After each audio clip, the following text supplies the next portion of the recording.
Jadi gimana nih Pak Ferdi untuk kerjasama kita dalam bidang ini? Nah, jadi kerjasama kita itu nanti dibuatnya. Nah, ini ada teman kuliah saya ini. Siapa Ini. Pak Ferdi? Seorang Ya ini loh, saya ini bingung. Kenapa tanaman ini bisa hidup di air? Nah, itu. Ini loh. Ini tuh ada namanya teknik hidroponik. Wow. Apaan apa tuh? itu? Kok teknik hidroponik? Nah, kalian semua penasaran kan? Hidroponik itu seperti apa? Mari simak video kita setelah ini. Bisa.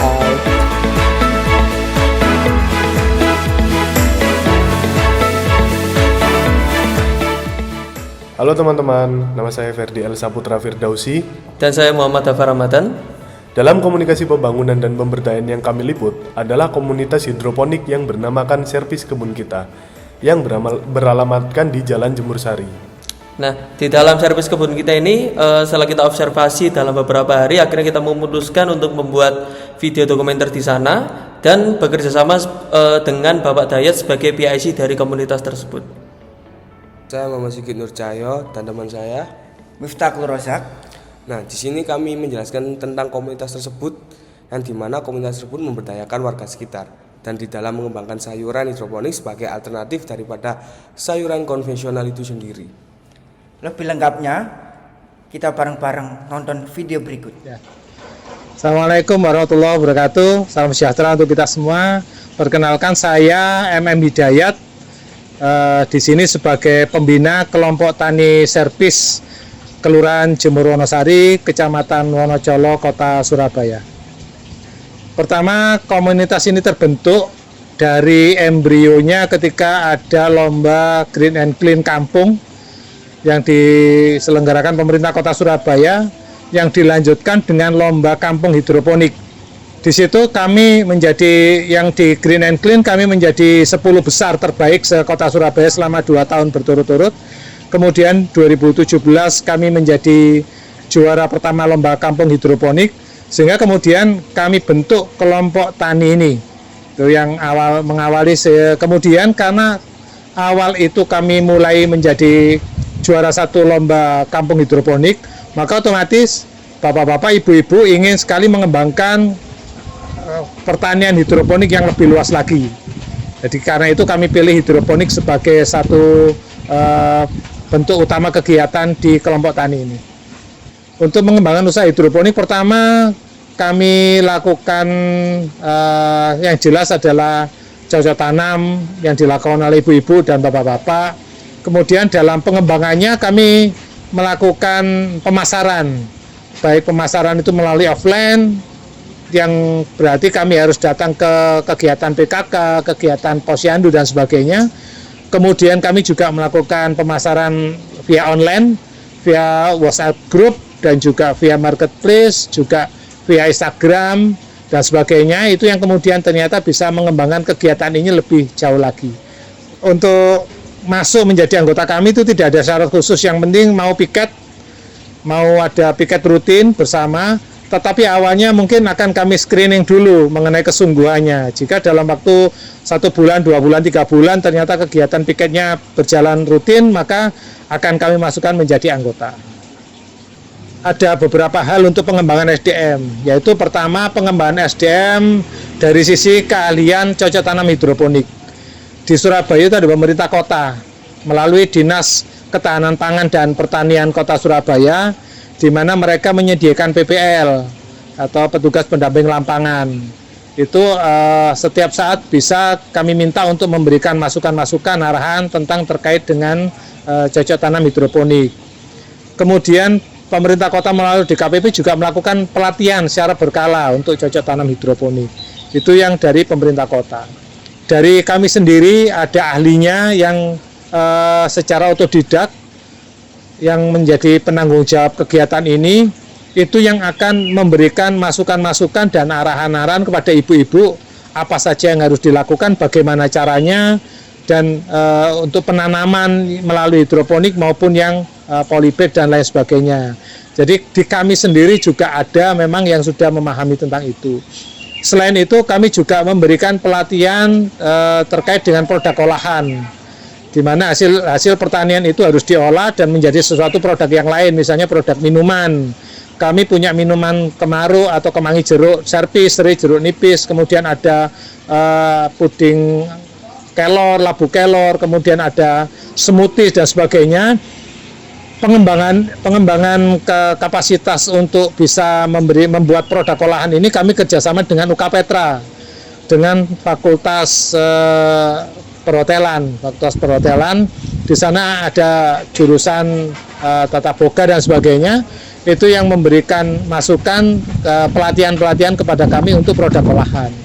Jadi ada berbagai pihak yang saat ini sudah bekerja sama untuk pengembangan SDM di kelompok tani servis. Untuk hasil yang diperoleh anggota itu ada beberapa hal. Yang pertama tentu mereka akan terberdayakan mengenai pengalaman di lapangan untuk menemui orang, menemui tamu-tamu dari berbagai pihak.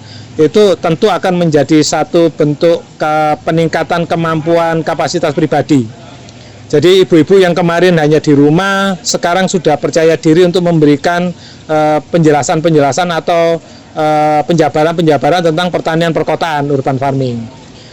Satu itu. Kemudian yang kedua, dengan adanya kegiatan kelompok tani ini, mereka akhirnya sekarang yang kemarin tidak paham sama sekali tentang pertanian, mereka sekarang paham tentang pertanian. Kemudian yang ketiga, tentunya mereka terberdayakan yang kemarin tidak paham dengan membuat menu olahan, sekarang mereka bisa membuat MPASI atau makanan pendamping ASI, mereka bisa bikin smoothies ala kafe dan sebagainya. Berarti di situ mereka bisa mendapatkan keahlian yang baru. Ada beberapa ibu-ibu yang kemudian akhirnya mengembangkan keterampilannya itu untuk usaha pribadi. Sekarang sudah mendapat pesanan labu kelor, mendapat pesanan makanan dan sebagainya. Itu salah satu nilai yang mereka dapatkan. Selain tentunya mereka akan mendapatkan sayur gratis karena 30-40% produk hasil pertanian kami digunakan untuk anggota. Kemudian dari dana yang masuk dalam kas itu kami juga mengadakan bagi-bagi sembako waktu COVID dan pasca COVID kemarin. Itu pun gratis. Dan yang kemudian kami lakukan secara berkala setiap tahun sekali itu adalah rekreasi gratis juga, yang sifatnya juga edukasi. Jadi kami pernah datang ke Eco Green untuk melihat bagaimana pengembangan pertanian di sana, datang ke kelompok tani lain dan sebagainya. Itu yang mereka dapatkan dari kegiatan ini. Untuk mengenai mereka mendapatkan uang dan sebagainya tidak. Jadi mereka tidak akan mendapatkan uang secara langsung dari kelompok tani. Tetapi bahwa side effect dari mereka bisa ada di kebun ini adalah mereka mendapatkan manfaat secara pribadi yang secara tidak langsung. Tuh. Mungkin ada lagi tambahan mitra kami. Mitra kami itu yang juga akan mendapatkan nilai tambah dari kami. Jadi kami itu sudah bermitra dengan UK Petra, sudah bertahun-tahun melalui program COP dan program magang. Kemudian kami juga bermitra dengan PT PLN Persero Unit Induk Pembangkit Jawa Bagian Timur dan Bali atau UIP JBTB.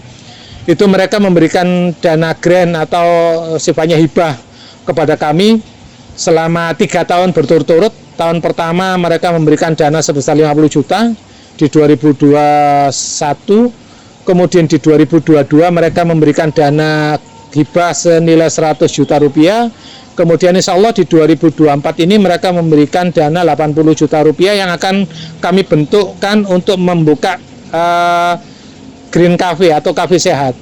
Itu yang dari Petra. Sementara mitra yang lain tentunya adalah pemerintah Kota Surabaya.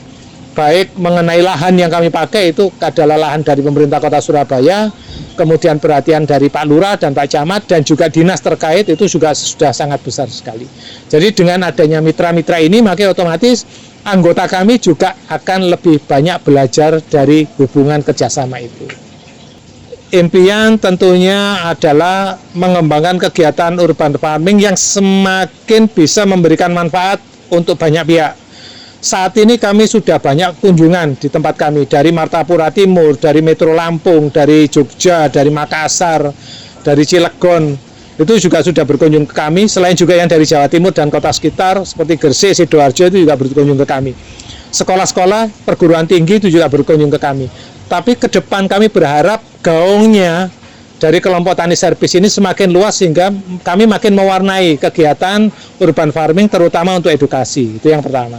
Kemudian yang kedua, dengan adanya bantuan dari dana PLN senilai 80 juta rupiah dan akan kami kembangkan untuk Green Cafe, harapannya adalah ibu-ibu terutama yang menjadi anggota kelompok tani servis ini bisa lebih terberdayakan dengan membuka kafe.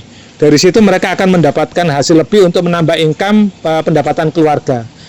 Mengenai servis sendiri nanti itu bisa kami carikan dana yang lain, tapi yang utama adalah bahwa setiap dana yang masuk semuanya adalah untuk anggota dan oleh anggota. Mungkin itu yang bisa kami sampaikan.